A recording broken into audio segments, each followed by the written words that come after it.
بسم اللہ الرحمن الرحیم علیہ صلی وسلم دائما ابدا علی حبیبک خیر خلق کلہم۔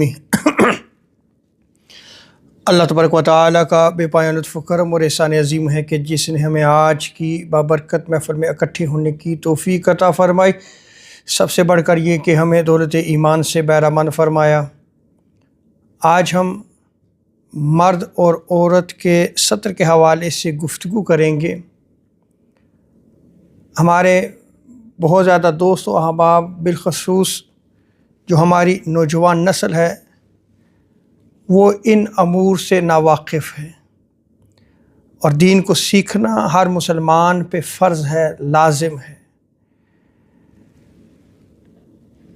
امام ابو حنیفہ علیہ رحمہ نے اس روایت کو نقل کیا ہے، اور جو چیپٹر نیم قائم کیا ہے باب ما بین السرۃ والرکبۃ عورۃ، کہ ناف اور گھٹنے کا درمیانی حصہ شرمگاہ ہے۔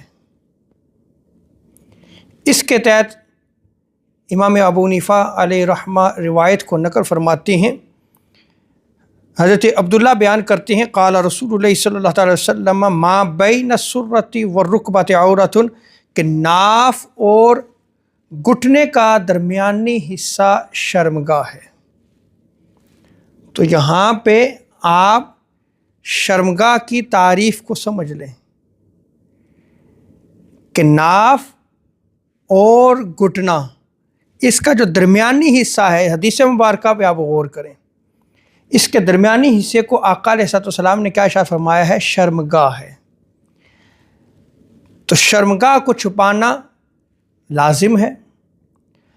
اب ایک اور روایت ہے حضرت عبداللہ بن جعفر، وہ روایت کو نقل فرماتے ہیں، امام دارقطنی نے اس روایت کو نقل کیا ہے کہ آقا علیہ الصلوۃ والسلام نے ارشاد فرمایا کہ جو گھٹنے سے اوپر ہے سطر ہے، وہ یعنی اس کا چھپانا لازم ہے، اور جو ناف کے نیچے ہے وہ کیا ہے؟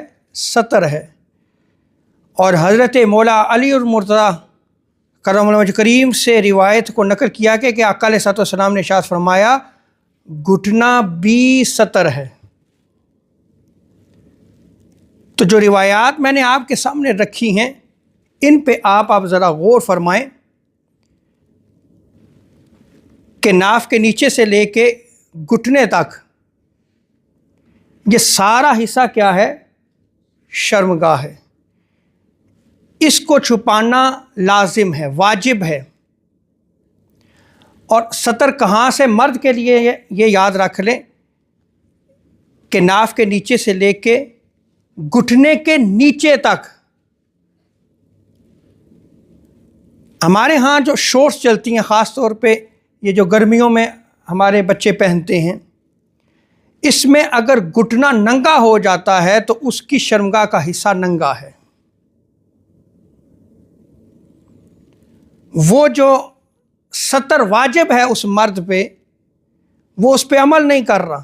وہ چھپانا خواہ نماز میں ہو یا نماز کے بغیر، یہ یاد رکھ لیں ہر حالت میں اجنبی کے سامنے اس شرمگاہ کے حصے کو چھپانا واجب ہے، یہ گناہگار ہوگا۔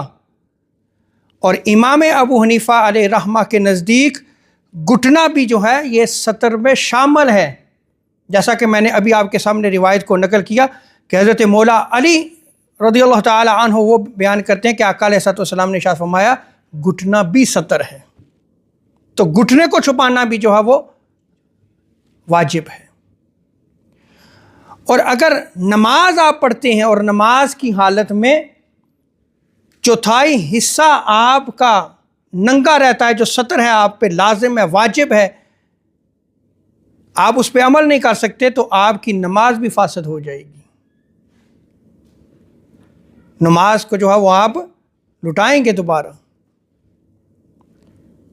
اور بالخصوص یو کے میں ہمارے بچے جب یہ شورٹس پہنتے ہیں اور اسی میں وہ نماز بھی پڑھ لیتے ہیں، بے دھڑک نماز پڑھ لیتے ہیں۔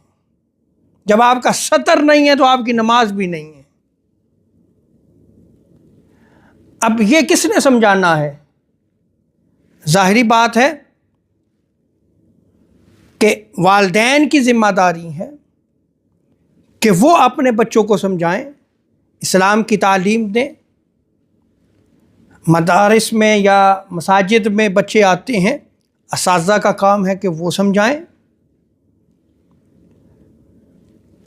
اور بچوں کا کام ہے کہ سیکھ کے پھر اس پہ عمل کرنا، اور سیکھنے کے باوجود اگر وہ عمل نہیں کرتے اور والدین کے پاس نالج بھی ہے پھر بچے بھی عمل نہیں کرتے، تو آپ دیکھ لیں کہ ہم خود اور اپنے بچوں کو کس راہ پہ ڈال رہے ہیں۔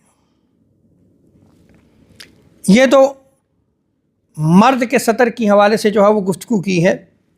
اب جو عورت ہے اس کے لیے سارا بدن سطر ہے، سوائے اس کے چہرے کے، ہتھیلیاں اور پاؤں کے، سارا بدن اس کا سطر ہے، یہاں تک کہ عورت کی گردن بھی سطر میں آتی ہے، اور اسی طرح اگر بال ہیں لٹکے ہوئے ہیں تو ان کا چھپانا بھی سطر میں آتا ہے۔ اللہ رب العزت ہمیں دین کو سمجھنے کی توفیق عطا فرمائے۔ وما علینا الا البلاغ المبین۔